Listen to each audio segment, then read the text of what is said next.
अब अगर इन दोनों सवाल जो दिए गए अगर इनको हमने निकाल लिया तो हम समझ जाएंगे मिक्स्ड फ्रैक्शन है क्या, और मिक्स्ड फ्रैक्शन हम निकालना सीख जाएंगे। ठीक, और इसीलिए हम बता रहे हैं ध्यान देना, इन्हीं दो सवालों में हम आप लोगों को मिक्स्ड फ्रैक्शन निकालना सिखा देंगे। ठीक, अगर ध्यान दिया आप लोगों ने अच्छी तरह से तो।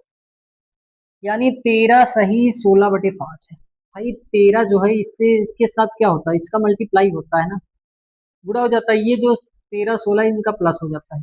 लेकिन अभी ये हमारा भाई मिक्स फ्रैक्शन में नहीं दिया गया है, मिक्स फ्रैक्शन में ये वैल्यू अभी नहीं दी गई है। ठीक, मिक्स फ्रैक्शन होता लेकिन जब यहाँ पर रिमाइंडर छोटा होता डिवाइजर से, रिमाइंडर छोटा होता डिवाइजर से, तो इसको हम पहले चेंज करेंगे।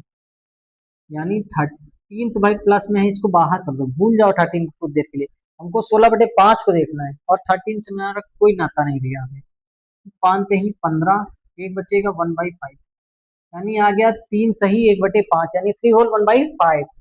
ठीक, अब 13 में 3 प्लस कर दिया, ऐसे हो जाता है भाई 13 3 इतना होता है। ठीक, अब 13 में 3 प्लस करोगे 16 से 1/5।